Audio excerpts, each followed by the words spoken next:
What is going on, everybody? My name is Evan Hale, and this is Super Hornet Podcast. This is an emergency podcast. It's a little late for an emergency podcast because I just recorded this at 10 o'clock p.m. even. I was working today, so I couldn't get home and immediately record. But Hornets made a trade today, man. I don't even know if you call it a trade. I think we just robbed the Utah Jazz. The Hornets are sending Jusuf Nurkic to the Jazz for Collins Sexton and a 2030 second round pick. Wow. That's all you say is wow, I think. The value we just got for Nurkic is crazy. Like, beyond crazy. Like, I don't know what to say. I'm going to start with a couple negatives because there's only a handful of negatives, and I just want to acknowledge those, first. We're going to look at the roster construction in a second here. But the Hornets did just trade away two centers in the last week, not even. So that is something the Hornets have to look at. Our centers are Musa and Kalkbrenner. I'm assuming they're going to look to sign. I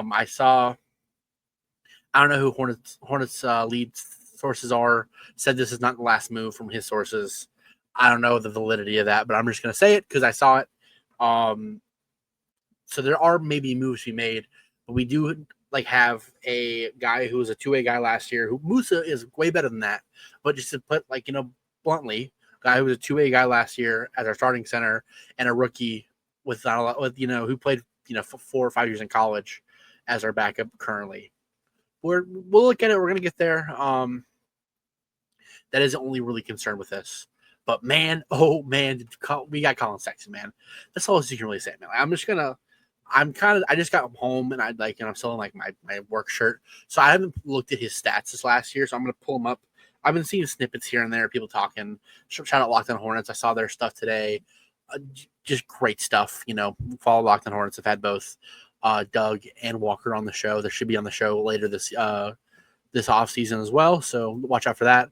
But Collins Sexton, man, he's averaged 18 points. He's averaged 18 points every season except for one. Or sorry, he's averaged 16 points every season, but his first year in Utah three seasons ago. Last season, he averaged 48% from the field, 41% from three on 4.3 attempts. God. He attacks the basket, shot 87% from the free throw, shooting 4 free throws a game. He is maybe not the greatest defender, but he has effort, and he's a good team defender from what you see. He's athletic. He plays with a lot of energy. I think that he's going to be like a locker room guy, really somebody who wants to compete. He was stuck in Utah, and you in a vacuum, the Hornets have not been very good recently. Like Utah hasn't been very good, but I think the Hornets are an upswing while the Utah is leaning into this rebuild a little bit more. The Hornets, with this move at least, appear like they're not going to be moving into as much of a rebuild. I think they know they have their pieces. I think they're excited with what they got. I think they trust, at least to a degree, they trust what they have right now. And I also think the Hornets see the value. There's not much value in tanking. The last two, I'll just say this real fast. The last two teams win the lottery or in the play-in. So it doesn't really hurt you to try to succeed, in competing, for stuff. But God, Collins Sexton. It's not even just adding Sexton.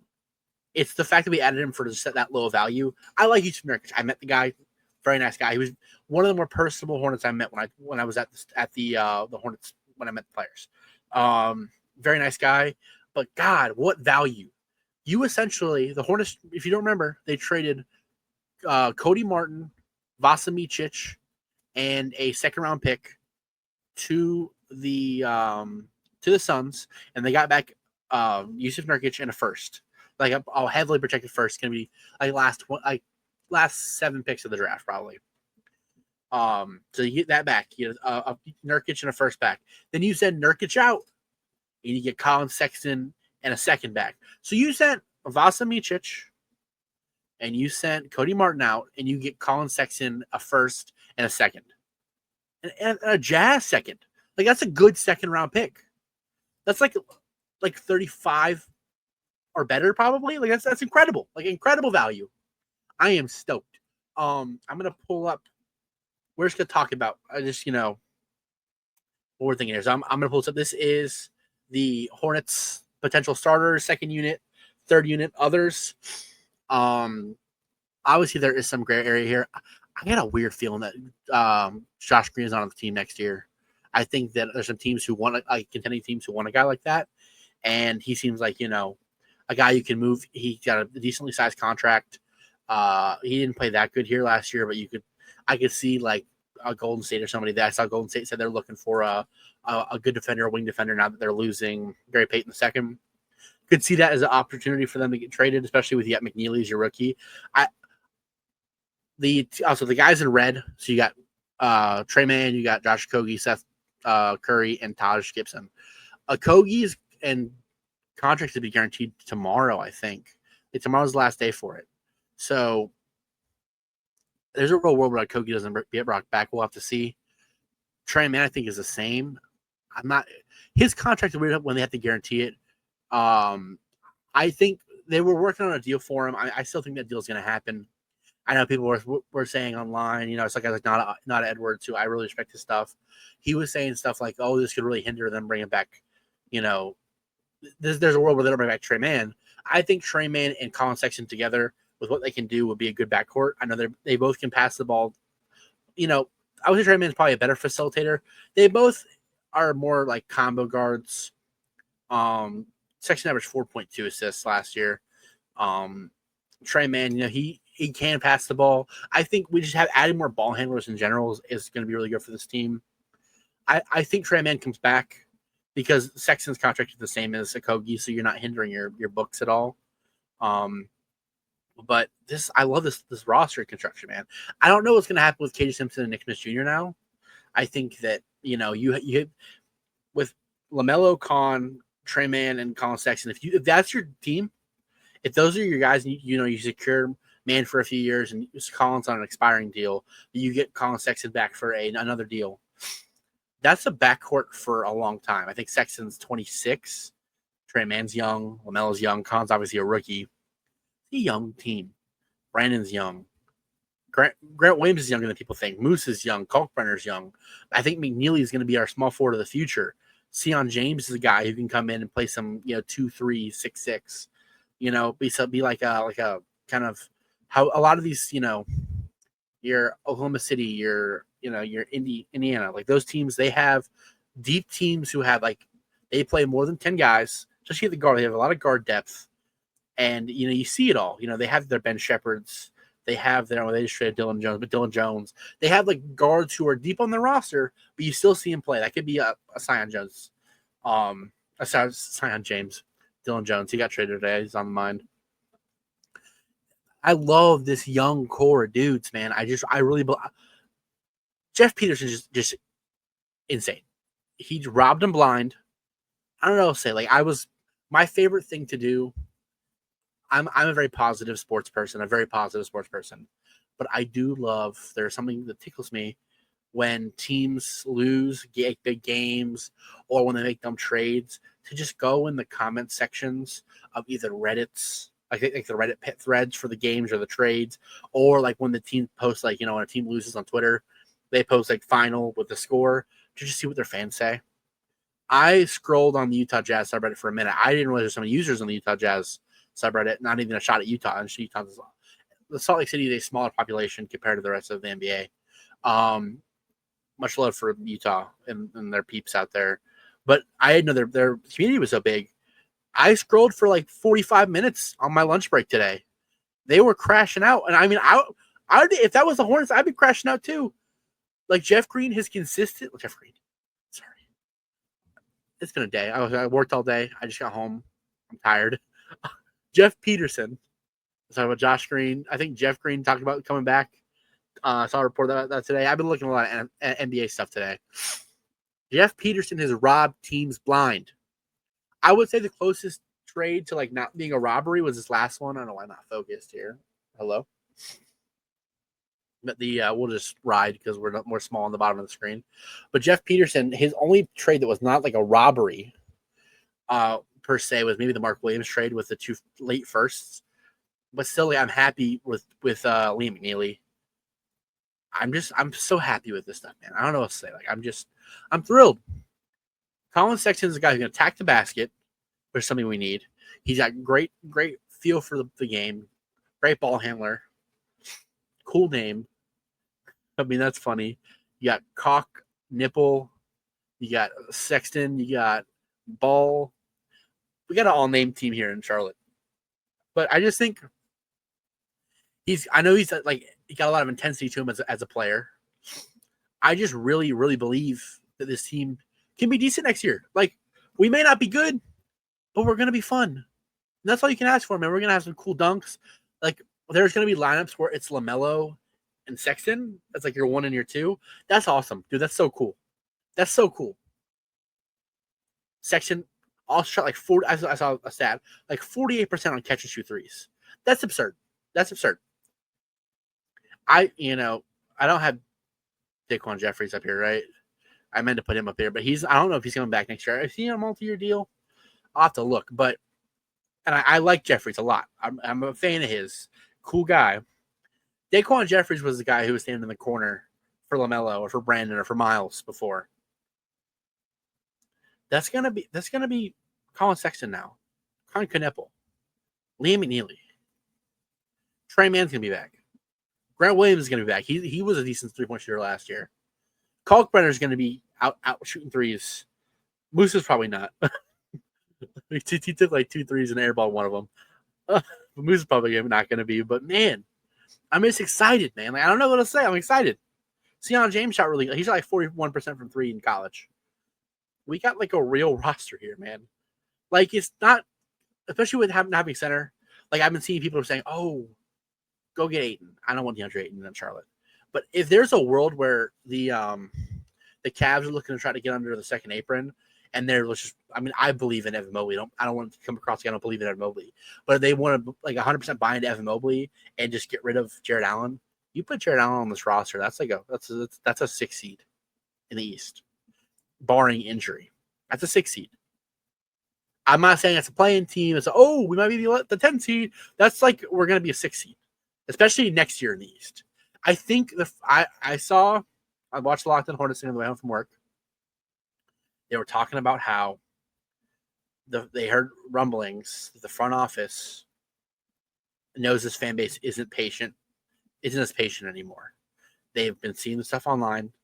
They know that the previous regimes promised us that they were going to do stuff, similar verbiage, and nothing happened. And I think that they also hated how bad we were last year. I was at a lot of games this year. I saw it was Rick Schnall, right? I'm sorry. So, like I said, it's been a long day. I'm a Coastal Carolina guy too. I live in Conway. Our head baseball coach name is Kevin Schnall. So it's Rick Schnall and Gabe Plotkin. So Rick Schnall is our owner. I just had to think about it for a second because there's 2 Schnalls that are important in my sports life. So Rick Schnall was there at a lot of games with his kids. Like, his kids were out there a lot. If you're sitting behind the scorer's table, they are to your right, like under the basket.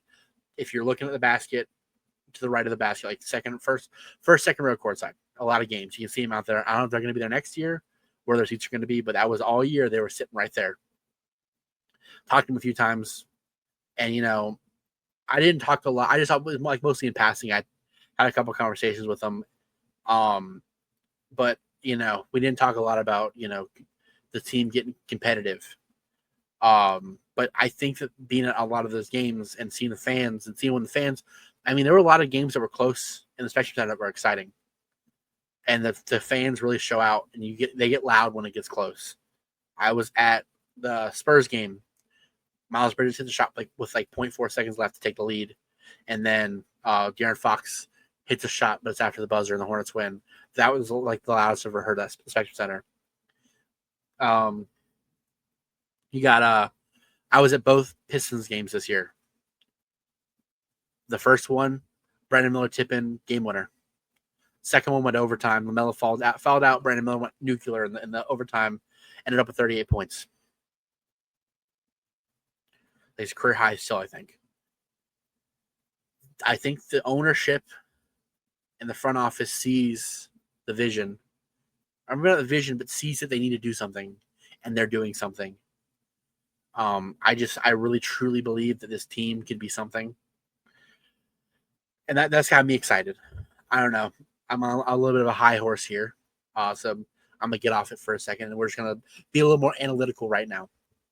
Um, our guards and wings are so solid, man. They're so solid. And then our bigs are the question marks. If Musa can be great and Kalkbrenner can be great, we could add we trade, you know, we trade Josh Green, Nick Smith Jr., and 2 firsts, maybe Miles if you're going for like an all-star level guy, like a Jared Allen level guy. And then maybe you add back just like, because that would make Grant Williams your starting power forward, and Tijon would take over your backup minutes, which I think Tijon's going to show improvement next year, so maybe that could work. But there's some real moves to be had. I want to tell you one thing though about this trade. I can't get enough of it. The first thing I did when I got home was like loaded up 2K real fast. I tried to do the trade on 2K, and the GM didn't even give me a counter offer. They said that I was asking for too much for Yusuf Nurkic. So even 2K thinks this trade is crazy. And at the end of the day, it's not really a risk. They're both $19-ish million contracts. You swap them. They're both expiring deals. They both expire next year. And we got a second round pick. So at the end of the day, worst comes to worst, we just gained a second. If it's bad, if he's not good, I don't think that Yusuf Nurkic is going to be that competitive for Utah. I think that they're just beyond saving right now. I think they got some things. I see the vision with Isaiah Collier. I like Ace Bailey out there. I like Walter Clayton Jr. I think that's a big reason too. Walter Clayton Jr. and Sexton have a lot of overlap in their games. I think they just wanted to open up the backcourt for Collier and for Walter Clayton Jr. I saw a report. I didn't want to record this. NBA Central was reporting that there was reports earlier that they were going to be shopping John Collins and Jordan Clarkson, the Jazz, and there was like no interest in Jordan Clarkson. That was a report that I saw right as I was loading up to record here. But man, I'm just happy, man. I'm just happy. The team made a winning move. Like, I don't think Sexton's going to make you like a title contender, but with this Eastern Conference next year, we added another ball handler. I mean, I think LaMelo's going to be healthy next year. Maybe call me crazy. I think he's going to be healthy next year, but God forbid that he isn't. God forbid he's not healthy next year. Collin Sexton can be a real point guard. Been starting for. I think he started every game he played last year in Utah. He started all but 2 of them in Utah. 63 games started. I don't know, man. I believe. Call me crazy, call me stupid, but I just believe, man. I believe. I see it. Shout out to, like I said, Locked on Hornets before.